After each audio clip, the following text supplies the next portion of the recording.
ซ่น้ำการทุกคน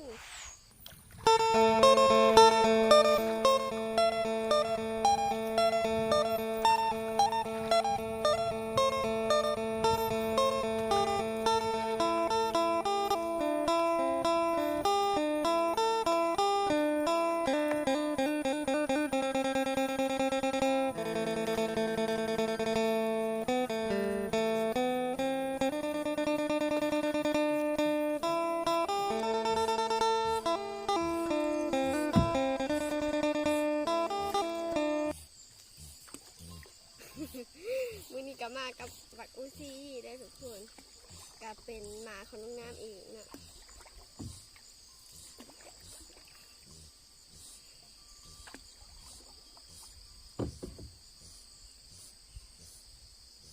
นี่ทุกคน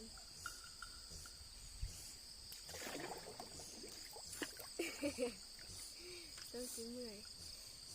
สบายดีทุกคนมื้อนี้หัวกับน้องน้ำอีกเช่นเคยตอนนี้น้องกับพายเหือขับมาเข้าพักเซ่แล้วเด้อทุกคนแต่มื้อนี้น้องกับสิพาทุกคนไปนำข้าวสวยเอ้ยเม่เด้อทุกคนน้องกับนำถ่ายเอ้ยเม่ก็ถ่ายบ่ได้จักเทื่อเลยและมื้อนี้แหละสิได้เห็นเอ้ยเม่แล้วก็คือเอ้ยเม่คนงามของน้องน้ำนั่นเองนะทุกคนจากคลิปที่ไปหามักเพชรอยู่สวนทึงภูนะก็อย่าลืมกดไลค์กดแชร์แล้วก็ซับสไครต์เพื่อเป็นกำลังใจให้น้องน้ำได้สั่งสรรค์งานใหม่ออกมาเนาะขสันเห็ดบ่ทุกอย่างแล้วบ่ขันเห็ดเบิดแล้วเดี๋ยวไปเบิ่งกันเลยนี่ก็แม่นทางขึ้นทางขึ้นก็สั้นเติบทุกคนวันนี้น้องน้ำก็มากับมาของน้องน้ำนะพายเรือขามมา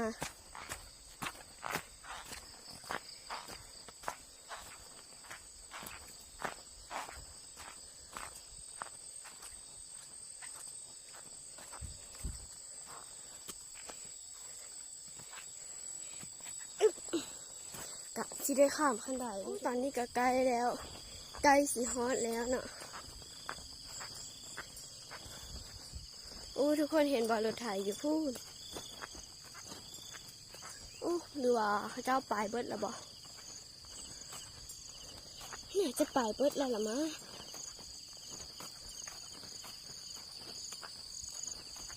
โอ้ยังได้ทุกคนยังเห็นอยู่เนาะแต่ยังบ่ทันปลายเบิดดอกเย้ทุกคนมาฮอตแล้ว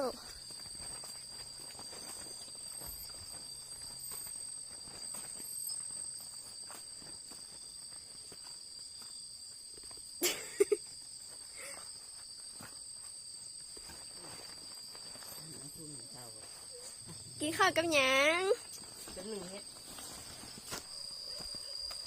ตอนนี้ก็กับล่างสีไปนะทุกคนเด้อกำลังสีไปป้อนข้าวนี่กะไปพร้อมไอ้เมย์นะกะไอ้เมย์คนงามล่ะทุกคนขาสั้นเดี๋ยวใกล้ชิฮอนแล้วน้องน้ำจังถ่ายให้เบิ่งอีกเด้อทุกคนเด้อประหยัดแบตไว้แบตน้อย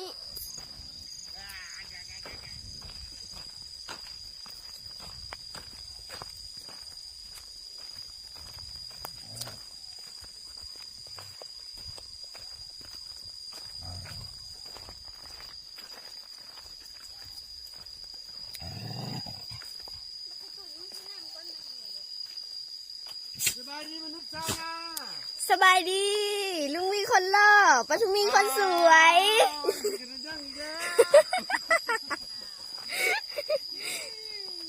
ปูแต่นี่ก็มาฮอตแล้วทุกคน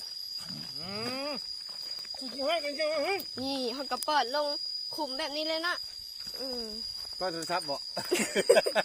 ป้อนข้าวครูเลยนะ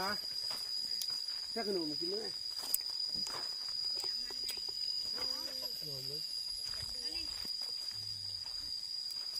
เนี่ยข้าวอันเก่าว่านี่เหรอวะ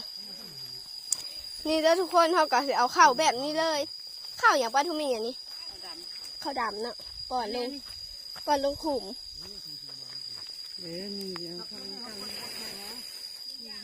แล้วเรา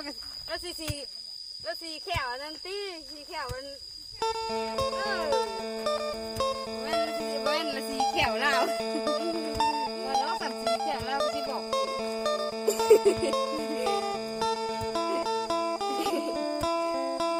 ว่าเป็นบ้าได้ ตอนนี้ป้าทุมีกับกำลังซักลูกเนาะ ลุงวีกะซักไวๆนะทุกคนเด้อ นี่ลุงวีซักไวบ่ทุกคนนี่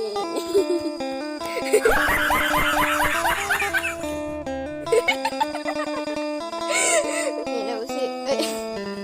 นี่เด้อทุกคนอุปกรณ์ของเรากับซินี่เอาไว้ต่ำเลยแล้วก็นี่เข้า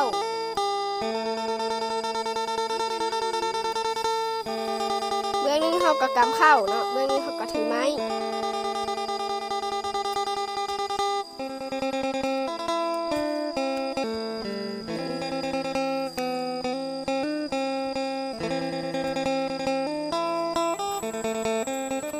นี่เลยทุกคนสำหรับ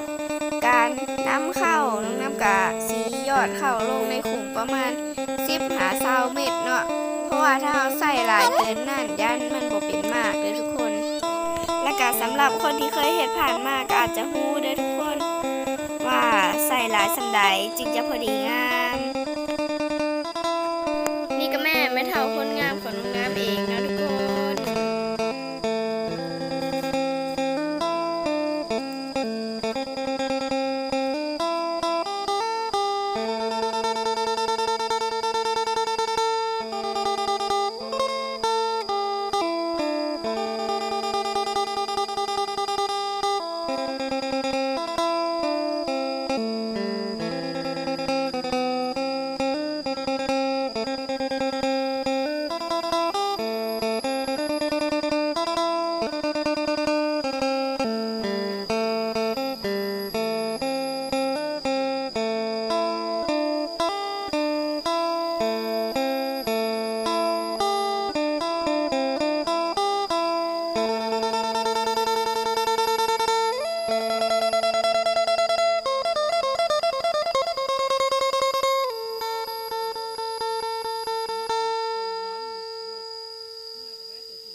หาเชื่อบ่เห็น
ปลูกอันนี้ก็แล้วเนาะเดี๋ยวจังหน่อยเฮาก็สิไป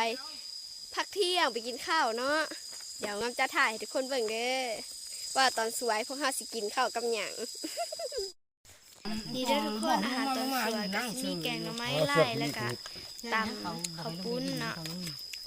ก็ซ้ำนี่แหละทุกคนอาหารปิดท้าย บ่วงกินบ่ได้ใจ บางคนป้ากินเด้อกินแบบใดกินแบบนี้ อร่อยแซ่บบ่ แซ่บหลายอันนั้นคนขี้อาย อันนี้คนพะโล้ เดี๋ยวเบิกไอ้คุณกิ อัน น นี้คน เนาะ มักยองเอ้ย แซ่บบ่แซ่บบ่ ๆ เดี๋ยวเบิกปลาทูมีกินวันนี้ทุกคนแซ่บบ่ปลาทูมี แซ่บเลยมาเลย เดี๋ยวเบิกไม่เท่า คน ไป งา เด้ มชุดบัดนี้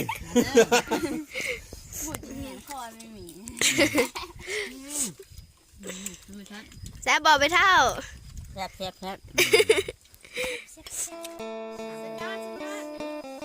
นนี้เขาเอิ้นว่าหอยอะไรหัวนะครับไอ้คนลาวเด้อมาดูรสชาติกันว่ามันจะเป็นยังไง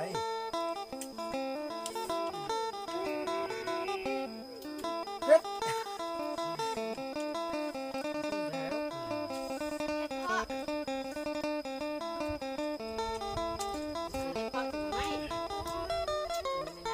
ที่เพิ่งจะได้พบแม่เย้แล้ว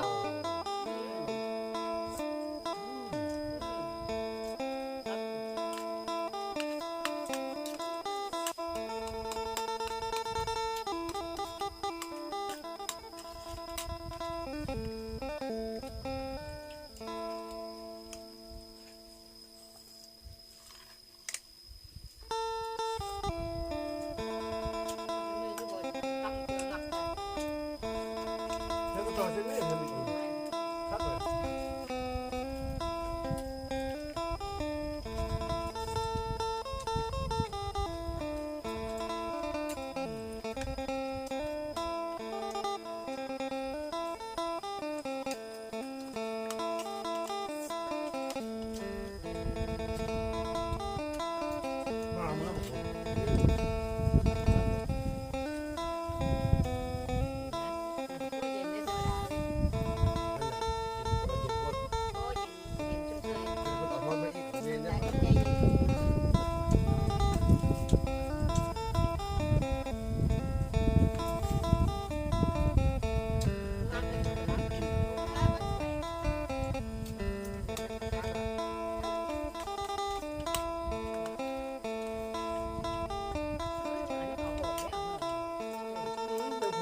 จะได้ทุกคนถ้าใครมาคลิปนี้อย่าลืมกดไลค์กดแชร์และกด Subscribe เพื่อเป็นกำลังใจให้น้องน้ำได้สร้างสรรค์ผลงานใหม่ออกมาเลยเด้อเผ็ดร้ายบ๊ายบายแล้วพบกันใหม่คลิปหน้าเด้อ